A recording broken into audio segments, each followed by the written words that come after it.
Hey everybody, and welcome back. And today I will be bringing you a video highlighting more on the Salt Lake City Temple in Salt Lake City, Utah. That was pretty self-explanatory, but just in case you didn't know, it was in Salt Lake.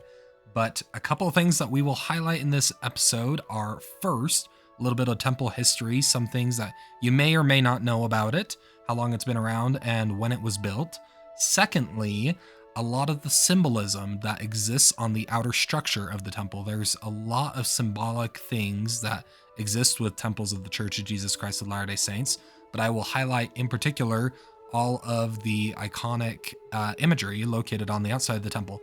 And lastly, I will bring you just a tiny highlight of part of the renovation project which is going on with the Salt Lake City Temple. First off, though, let's jump right into it and talk about the temple itself. Positioned on Salt Lake City's center block, known as Temple Square, the spires of the Salt Lake Temple rise amid downtown high-rises and supermalls. Sharing the block with the Salt Lake City Temple is the Tabernacle, which is home to the Tabernacle Choir at Temple Square, the Gothic-style Assembly Hall, and east of the temple is the masterfully landscaped Main Street Plaza, complete with the reflecting pool. Beyond the plaza is the church's world headquarters, known as the Church Office Building and the Joseph Smith Memorial Building, a multi-purpose church building which has become a popular wedding event center in Salt Lake City. The church's conference center, an architectural masterpiece, lies directly north of the temple, just across the road. Every holiday season, Temple Square is transformed into a highly popular display of hundreds of thousands of Christmas lights, which many people come to tour on a yearly basis. Couple things about the temple. Salt Lake City Temple was the fourth temple dedicated in the state of Utah, though its construction was started first, and is the first to be built in the Salt Lake Valley. With its distinctive spires and statue of the angel Moroni, the Salt Lake Temple has become an international symbol of the Church of Jesus Christ of Latter-day Saints. It is also a symbol easily recognized with the city of Salt Lake and the state of Utah. The building of the Salt Lake Temple was seen as a fulfillment of the prophet Isaiah's prophecy. And it shall come to pass in the last days that the mountain of the Lord's house shall be established in the top of the mountains, and shall be exalted above the hills, and all nations shall flow unto it. Isaiah 2:2. Brigham Young said of the Salt Lake Temple that I want to see the temple built in a manner that it would endure through the millennium. Salt Lake Temple took over 40 years to build, with its highly ornate interior being completed in just 1 year. The walls of the Salt Lake Temple are 9 feet thick at the base and 6 feet thick at the top. Brigham Young had originally favored building the walls from adobe with a thin veneer of stone, which require very thick walls, but the decision was later made to use solid hand-carved pieces of granite of the same thickness. Original plans for the Salt Lake Temple called for 2 Angel Moroni statues, one on the east central spire and one on the west, but as it stands today, there is just the one. Salt Lake Temple is the first temple to feature a standing Angel Moroni statue, which stands at 14 feet tall and is attached to a rod that extends 27 feet into the tower.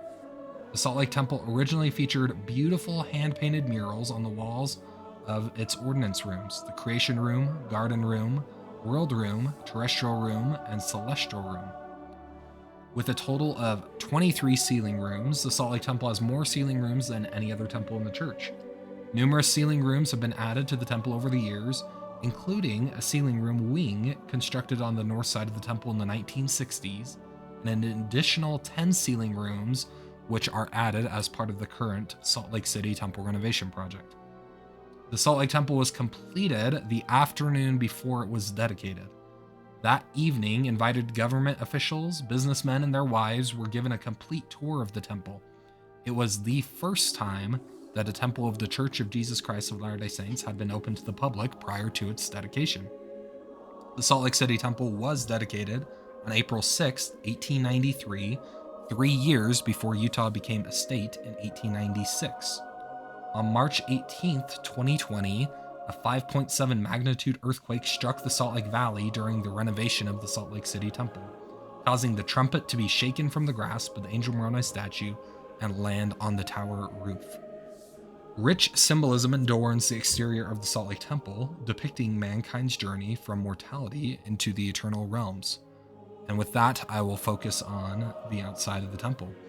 The angel Moroni statue depicts both a messenger of the restoration of the gospel and a herald of the second coming.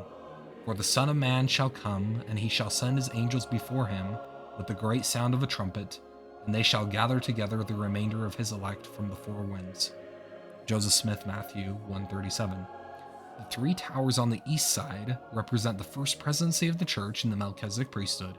The 12 pinnacles rising from the towers represent the 12 apostles. The three towers on the west side represent the presiding bishopric and the Aaronic priesthood. The 12 pinnacles rising from the towers represent the High Council. The castle-like battlements that surround the temple symbolize a separation from the world, as well as a protection of the holy ordinances practiced within its walls. The earth stones located at the base of each buttress represent the earth, the footstool of God.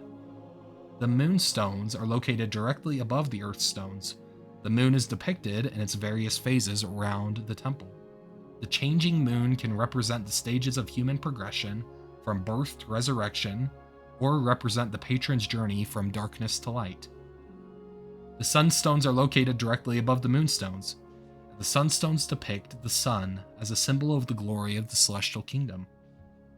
The cloud stones stand high above the sunstones on the east center tower and are two clouds with descending rays of light, originally planned to be one white and one black with the descending trumpets.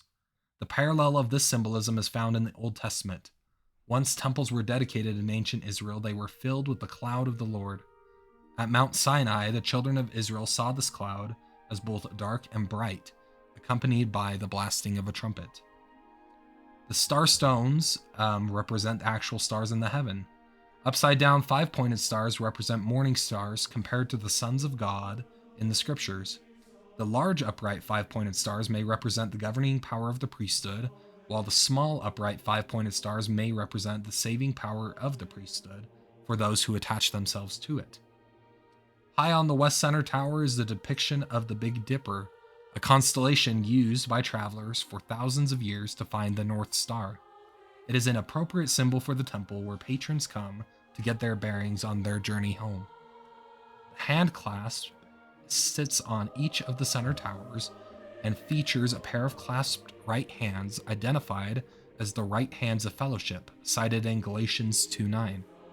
In Jeremiah 31:32, the Lord uses the hand clasp to denote covenant making, an act at the very heart of temple worship.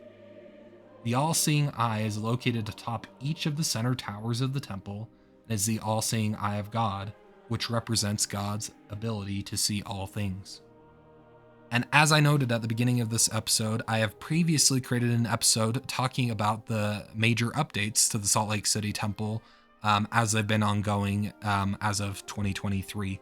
But for those who do not know, the Salt Lake City Temple is currently under renovation. That was announced at a news conference held on April 19th, 2019 by President Russell M. Nelson of the church, where he announced that it would close at the end of 2019 for approximately 4 years of renovation and restoration, including improvements to the surrounding grounds and facilities. As noted by the church, extensions have been made to the construction status, and it will likely take longer than 4 years. But some of the highlights of the project include structural reinforcements to the walls and roof of the temple that will work in conjunction with a base isolation system installed under the massive foundation to mitigate the impact of seismic activity to the temple. Modern mechanical and electrical and plumbing systems will replace the old, aging, and outdated equipment that was previously located throughout the temple. The existing annex and sealing room wing on the north side of the temple that was built in the 60s will be demolished and replaced. 2 smaller patron pavilions will replace the annex, and the sealing room wing will be rebuilt slightly wider and more true to the design of the exterior wall that it extends. The historic interior of the temple will be restored and refreshed, returning to a Victorian-inspired palette of dark woods, rich colors, and patterned fabrics. 2 more instruction rooms, 10 more sealing rooms, and a second baptistry will be added to increase the capacity of the temple. The new instruction rooms will replace the former baptistry, and 2 new baptistries will be built in the lower level of the north annex. The progressive room-to-room presentation of the endowment by live actors would be replaced by single-room video presentations. The instruction room murals would be photographed, documented, and permanently removed from the temple.